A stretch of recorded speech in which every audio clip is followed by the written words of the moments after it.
Hey guys, and welcome to a new video. In this video here, we're going to take a look at the YOLOv8 model. We're going to do object detection, and then we're going to apply some trackers on top of that. In this video here, we're going to use the bytetracker and the StrongSORT algorithm to track our objects around in the image frame. We're also going to look at the re-identification step with our trackers. So basically, we're going to do object detection, object tracking. We're going to track our objects around in the image frame, and then if our objects leave the frame and they come back again, we want to apply this re-identification step so we can actually still keep the same ID and keep track of our objects even though they go out of the frame and come in again. So this is actually really cool. It is really useful for real life applications. So let's just jump into Visual Studio Code and let's get started. So when I jump into Visual Studio Code, we're going to go over how to set up this YOLOv8 model. You can also train your own custom YOLOv8 model. So all of these things that I'm going to cover in this video, I basically have courses and videos about that here on the channel. I actually have a course where we go over how to use the trackers with the YOLOv8 model. So how we can actually implement the trackers from scratch,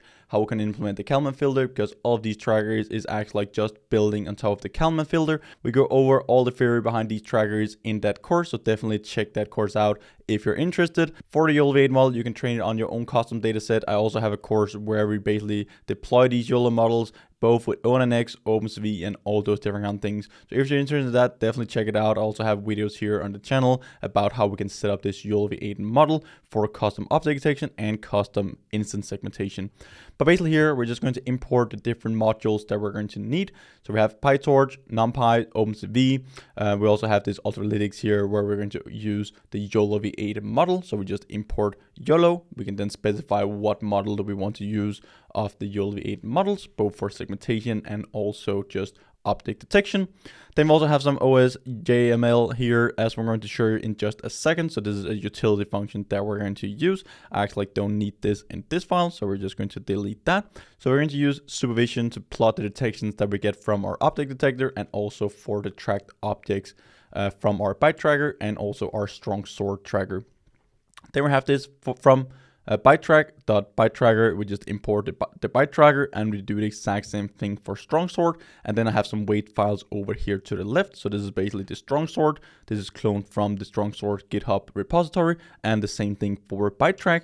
This is basically just how to set them up. We have some matching functions. We have the Kalman filter. In my course, I show and go over all the theory behind the Kalman filter and how to implement it in Python.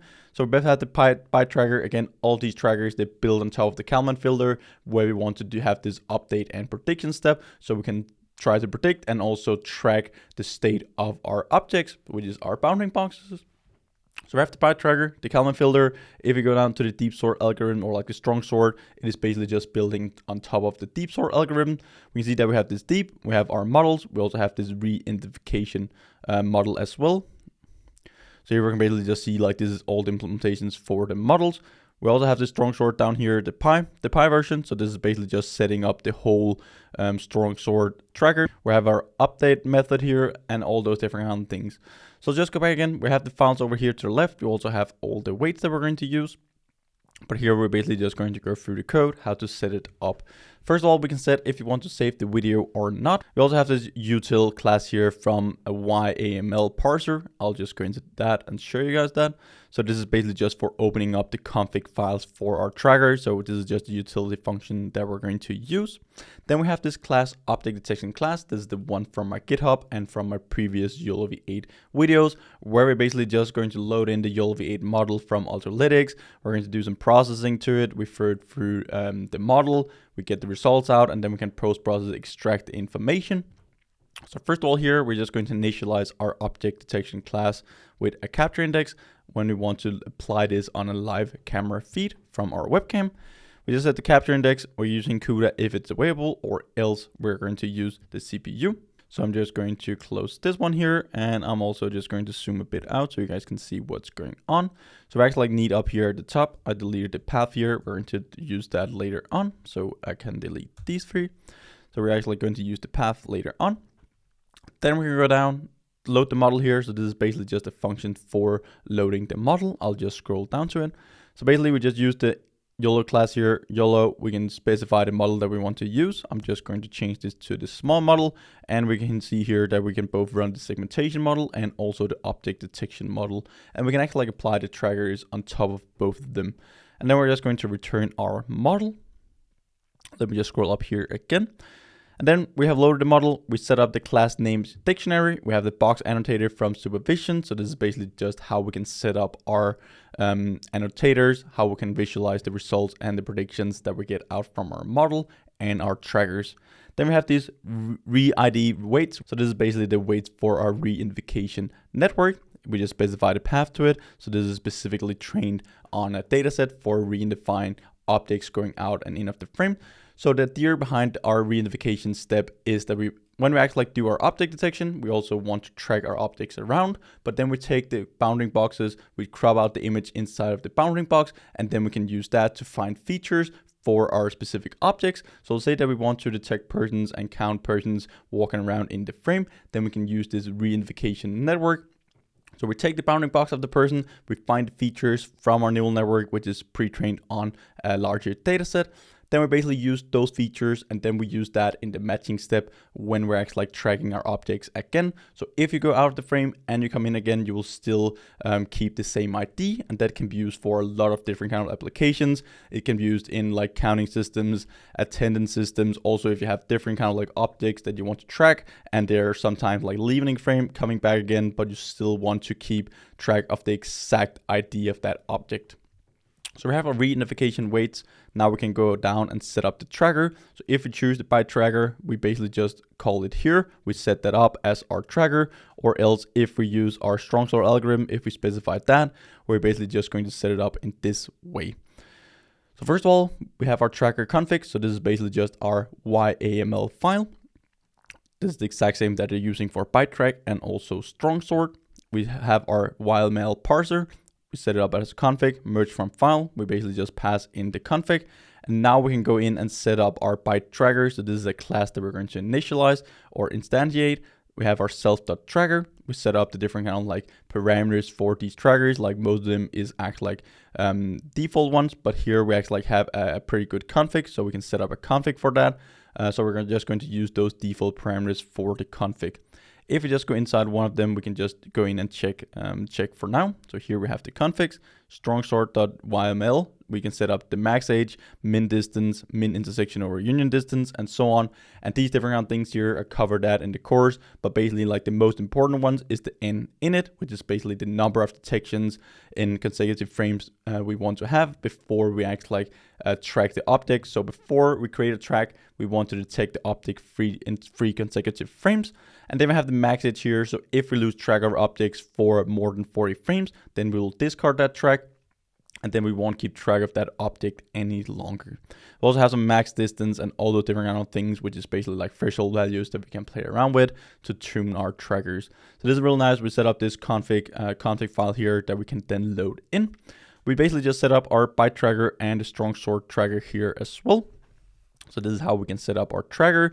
We also saw how we can set up our model. So this is the way that we set up the model. We have our predict function. We take in a frame, further through the model, we get the results out, and then we can return the results for further processing after that, and also visualizing our results. So now we have this method here called draw results.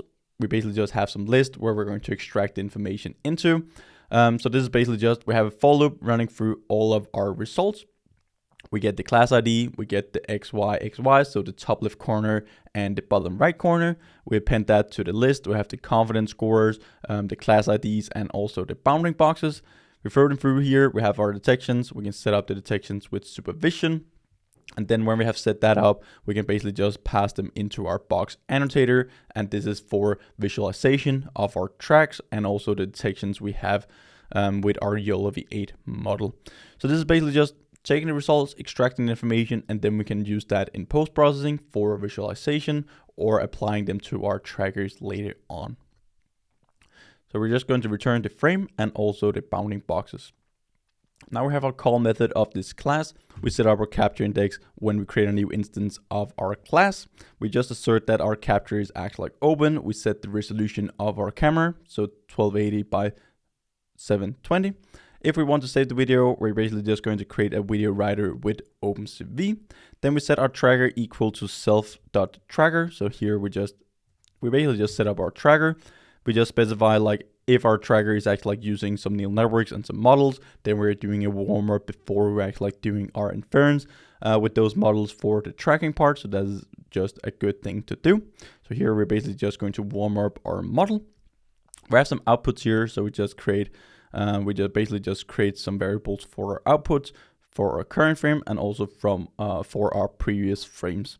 Now we're going to have our standard while loop just running, loading in images from our webcam, calling all these different kind of like methods, processing the results, doing detections, tracking, reidentification, and also visualizing the results. So we do all that inside of this while loop here. So let's just go through it line by line. First of all, we just read in a frame. We start a counter to start with, so we can actually like time how many frames per second we get by both running the object detector with the YOLOv8 model, the tracker, both bytetracker and also the StrongSORT tracker, and also when we want to do this reidentification step. Then we read in a frame from a webcam, we store it in the frame variable. We just assert that we actually like return true and that we're able to load in a frame from our webcam. So then we're going to do the prediction. We get the results back. When we have the results, we can go down and draw the results with our draw utility function that we just showed up above. So we're basically just going to visualize the results. We get the frame back again. Now we can actually go in and update our camera. So we can actually go in and do camera motion compensation. So we go in and use the previous frame and also the current frame. And then inside of our tracker, we have a method called camera update. So basically just going to update our camera. So we do compensation for our camera motion when moving around, and that is actually really helpful when we're applying these trackers on top of our object detectors, and that will just make it way more robust. So now we have our results. We just have a for loop running through our results. Then we have this update method here for our trackers. We just call that update function. We throw in the results. So this is our detected bounding boxes, and then we also throw in the frame. Then we get the results out here, or like the outputs from our tracker. So this will be our tracked bounding boxes.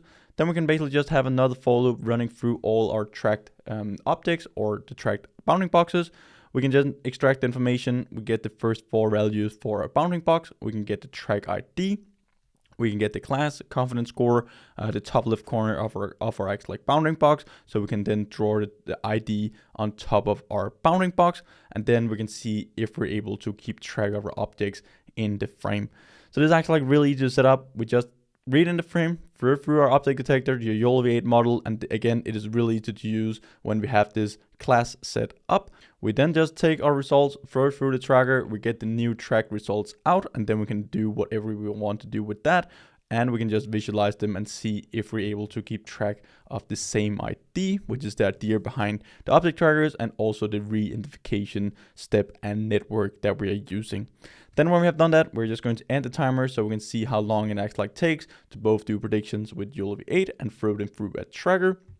And then we're going to put out the text, the number of frames per second, and then we're just going to show the frame with our detections.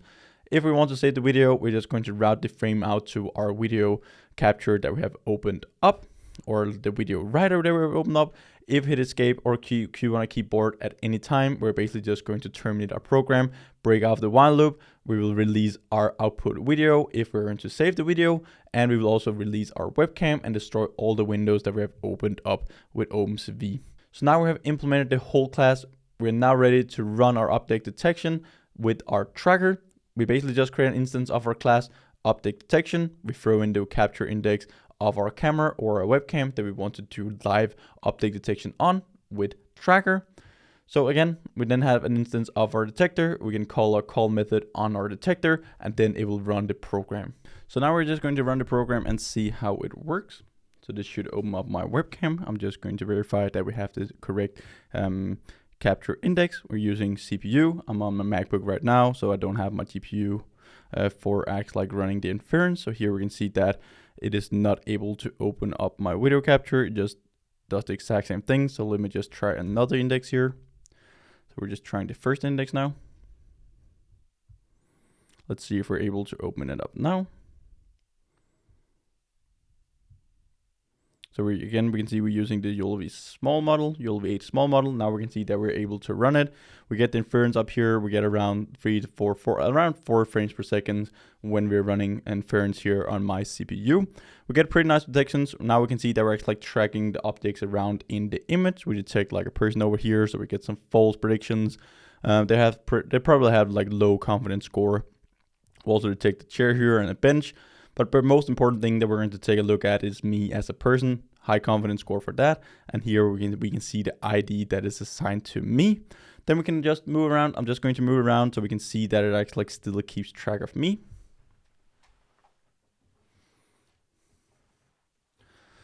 So this is actually like a pretty nice tracker. As you can see, like we can move around. I can even like take my hand up in front of the camera and it will still keep track of me. It will still assign ID 1 to me, even though like I'm putting my hand in front of the camera.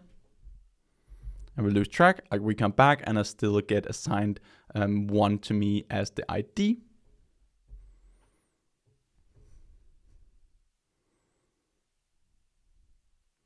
So now we can see we got ID 4 here. I can actually try to just go a bit further back and then I'll try to move out of the frame, come in again, and then we can see if we get a new ID. We can see that it just tracks me around nicely in the frame. We have only around like 4 frames per second. This will be better like if we were running it on the GPU, but still really crazy results here on the CPU.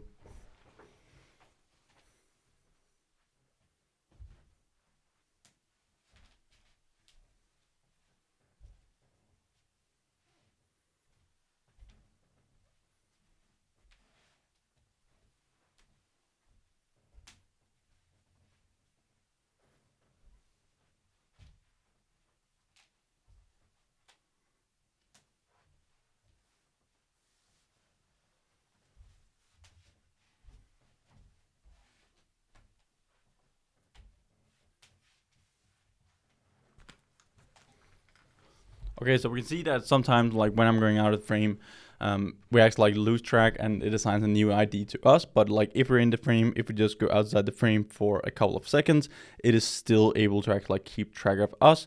It could be because of the number of frames per seconds, because we're basically just taking the neural network. If we're moving to the frame, it also depends on like where are we going out of the frame and how do we look when going out, because we're basically having this matching between the features from our bounding boxes and the tracked bounding boxes in our frame. But we see here, like when I'm moving around, it looks pretty good. So that was for the bytetracker. So now we're going to go up and actually like just specify that we want to use the StrongSORT algorithm. So that should actually like be a bit better. That is at least my experience.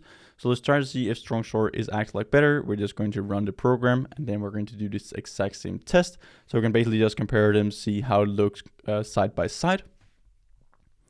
Should open up my camera right now. We have loaded in the weights.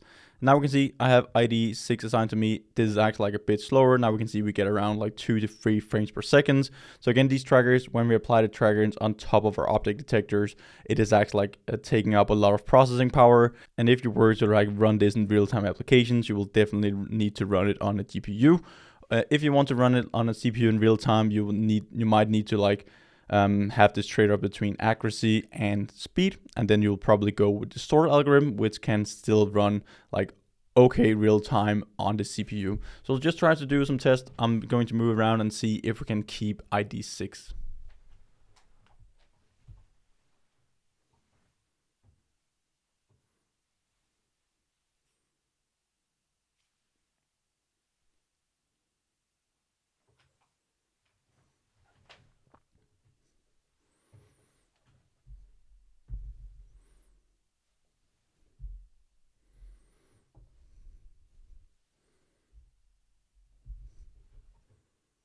Just try to like hold it for a bit longer.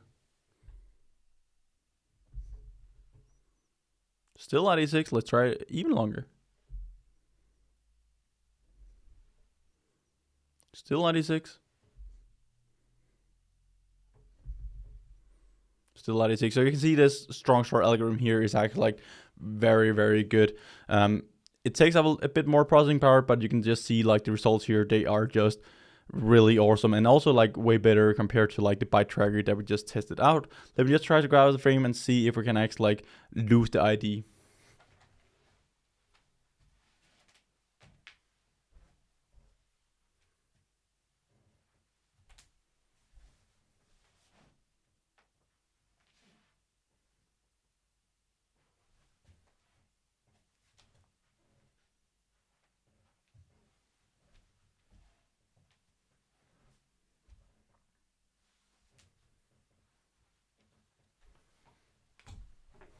Okay, so we actually like lost the ID. We got like 122 or something like that. But then we came back in the frame again, and then it actually like re-identified me as 6. So we can actually see that we can actually go back again and correct for it and find the correct ID.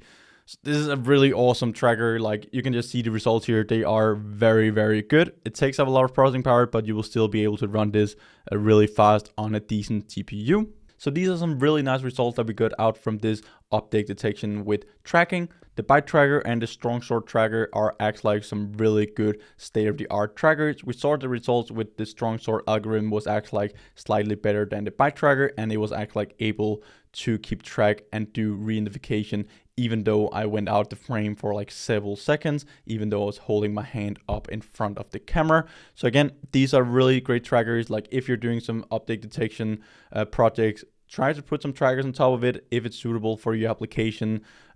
Also, if you have a GPU you can run it on, that will also benefit you a lot. And also the re-identification element if you want to create some attendance systems, counting systems, and all those different things. So this is really useful for creating like real life applications with computer vision and AI. So thank you guys for watching this video here. And again, remember the subscribe button and bell notification under the video. Also like this video here if you like the content and want more in the future. Again, I have all these courses here covering both like YOLOv8, how you can train it on your own custom data set, deploy it in different ways, the theory behind all these trackers. So if you're interested in that, there will be a link down in the description.